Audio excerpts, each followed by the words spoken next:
I can just see dollar signs floating in the air behind the camper. It's quite distracting as we're losing all our money going down this road. So Ridiculous.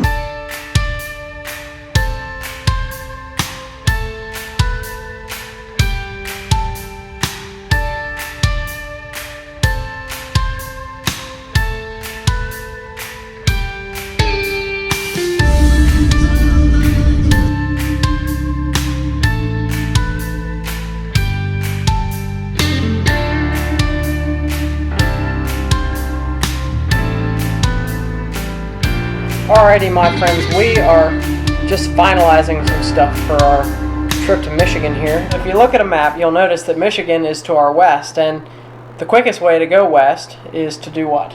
You gotta get on the turnpike.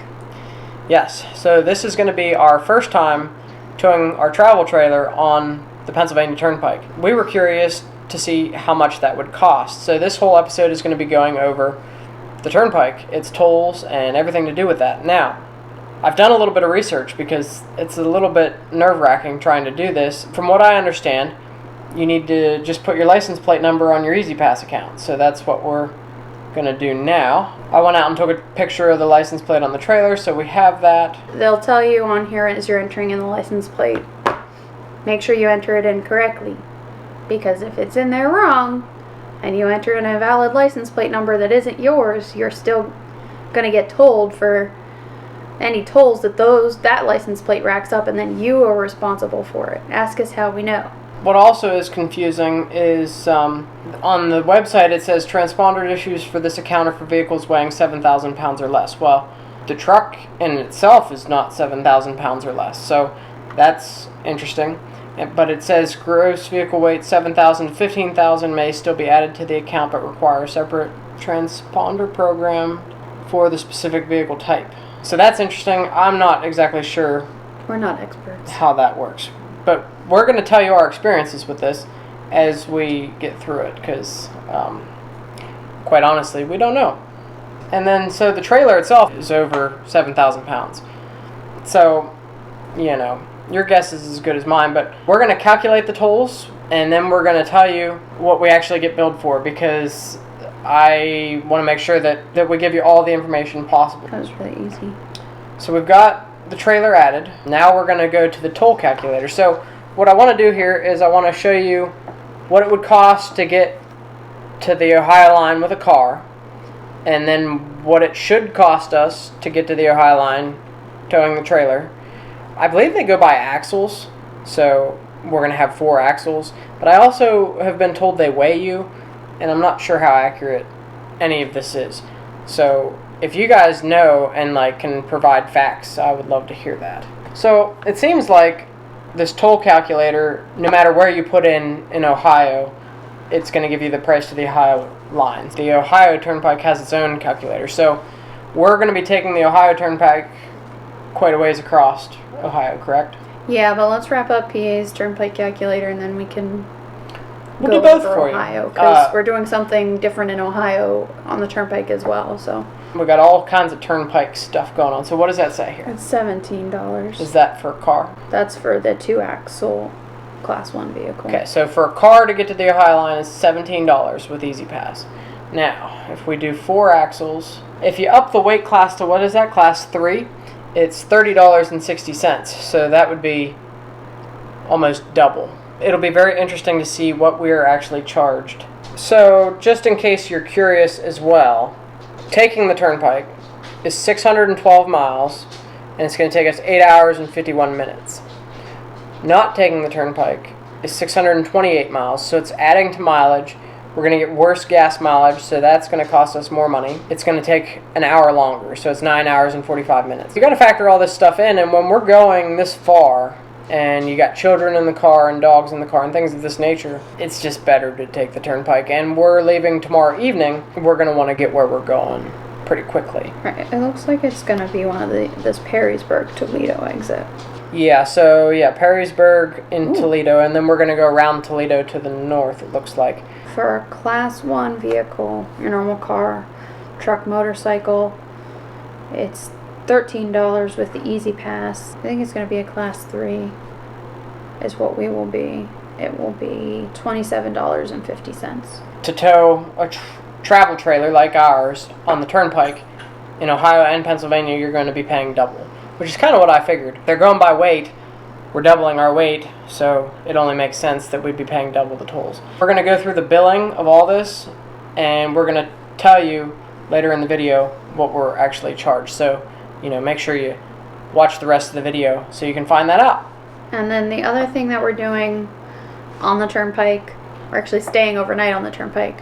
Ohio, there are 4 Ohio rest stops that offer spaces for RVs to overnight, and they give you electric hookup, wastewater dump station, and a potable water filling station for $20. They range from 8 RV sites to 11 RV sites. First come, first serve. First come, first serve. Back in or pull through. You have to be off the Turnpike then within 24 hours of your stay, or you will be charged maximum fare. Obviously, they don't want you just living on the Ohio Turnpike. I don't know why anyone would want that, but they don't want you doing it. So 1 night only, and then you have to be off within 24 hours. Of when you get to your site? Or when you I think when you check in. So they said that there's a little ticket thing right when you enter to get to that area where the sites are, that you pay right there, and then you have to display the receipt in your window. Then you can stay with hookups and water and waste dump for $20 for a night. That's all going to be in this episode. We're going to show you how all that works, which should be interesting. We're going to be traveling the Turnpike. We're going to be which camping. We never do. Yeah. We've gone way out of our way to avoid the Turnpike in all instances so far. And if you look at our travel maps, which are on Google, and there's a link to in the description, you'll notice we don't go east and west. We go north and south because of the Turnpike, right? So we're adding, like $60 to our travel budget. We'll probably do a budget for this trip for you. That'll be in the coming months, most likely. Rachel keeps track of our expenses for this stuff. But yeah, I mean, if you was to travel the Turnpike this distance each way, you're looking at $120 added to your travel expenses. And so when we went to Tennessee and all that, we only spent $600 on gas to get there and back. So, I mean, this is a good portion of your budget for this trip is going to be tolls. So that's why traveling in the Northeast, going east and west, no bueno. Without further ado, we're going to fast forward to tomorrow and get on the Turnpike.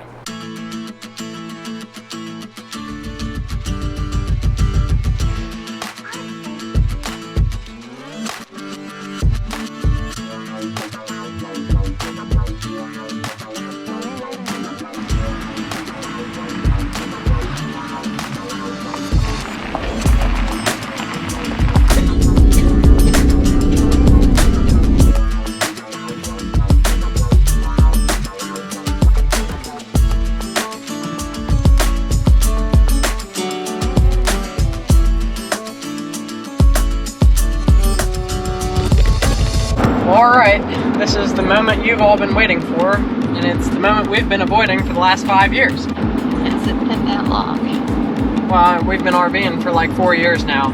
I've been dreading our first adventure on the Pennsylvania Turnpike. We get to go through a tunnel.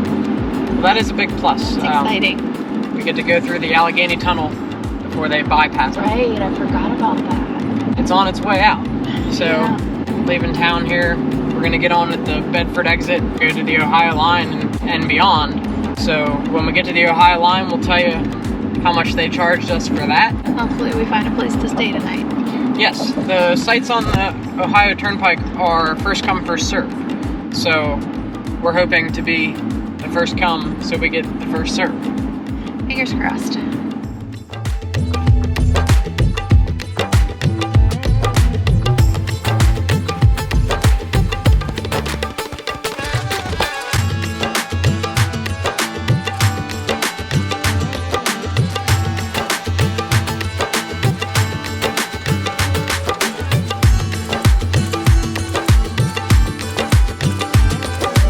Alright, well, we're on it. We're gonna go broke now. Said this could be $60 to get to the end of this road, so it's no cheap affair. Last time we went to Ohio, we took 22 and then 376 through Pittsburgh, and that's no picnic. I don't know what the right thing to do is, but we're on a little bit of a time crunch, and this is a long way to Michigan, so we don't want to waste time monkeying around down here.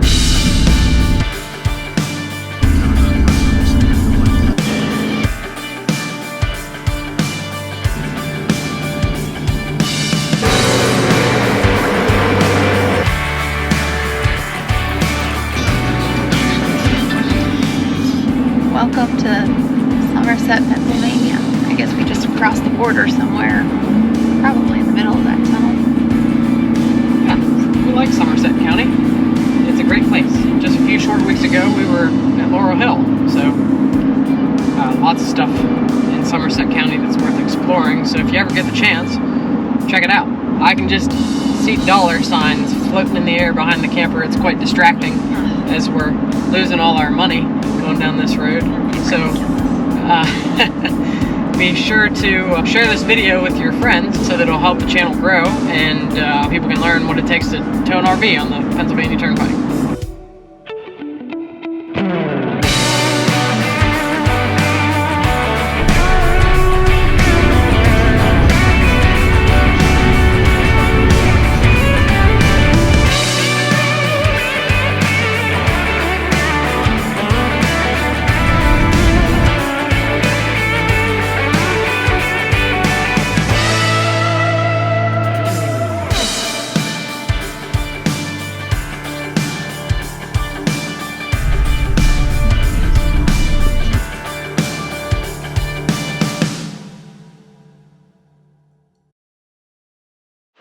Alright, so that was incredibly confusing. So we got off here at the service plaza, and they want all the RVs around back.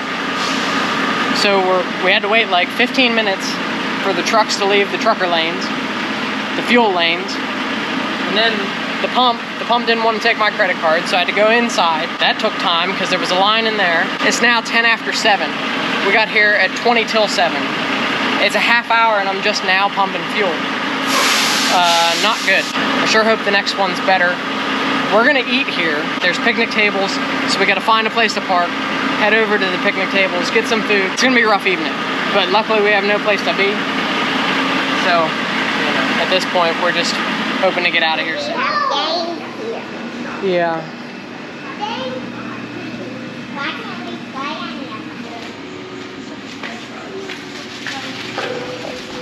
Alright, well friends, as you've seen at the rest stop, we have made it to Ohio, and so far our accumulated toll amount is on the bottom of your screen. We don't know what that is because we won't know until look at the E-ZPass. That rest stop experience was very lackluster. The inside of the rest stop was clean, like inside the building. Everywhere else was not. Yeah. Like I feel like I need a shower from just standing at the picnic table. I was thinking initially it's not really all that pet friendly either because of all the trash everywhere, but they do have pet waste bags somewhere, I think on like the car side of the parking lot.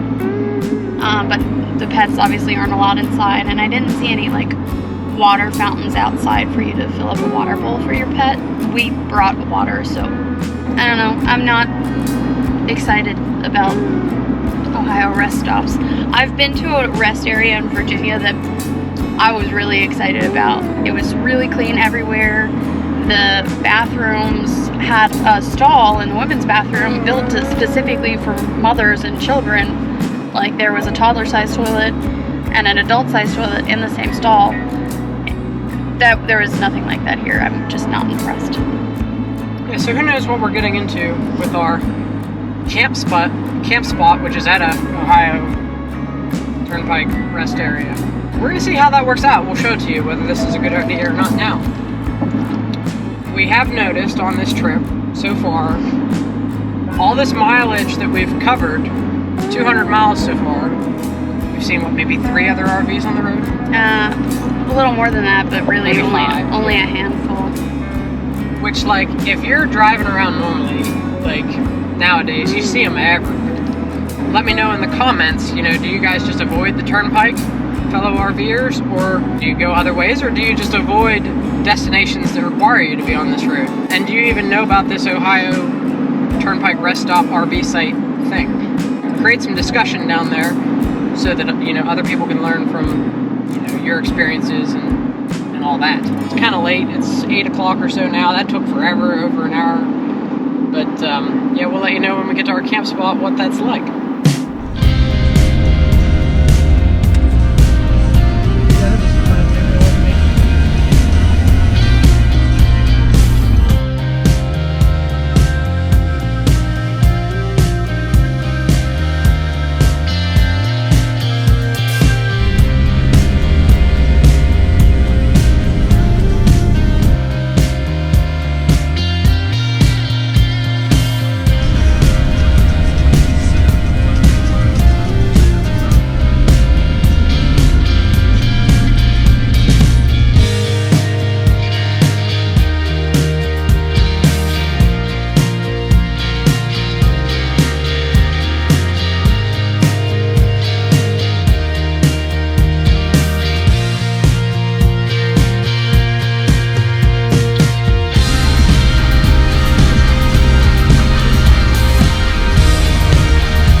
Friends, hopefully you can see we have arrived. We chose site 8 here. A couple things.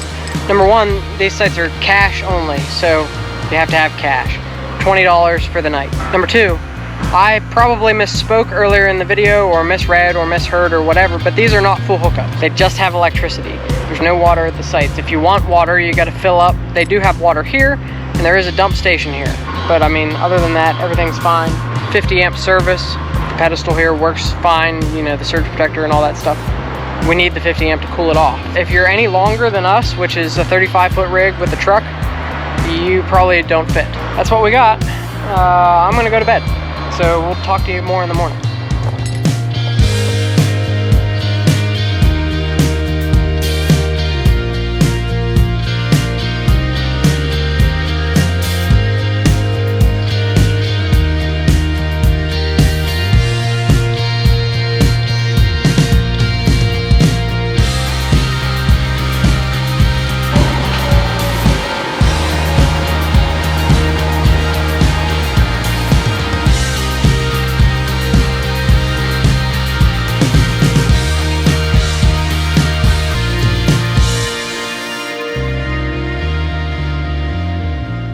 Alright, Rachel, was RVing the Turnpike the trip of your dreams?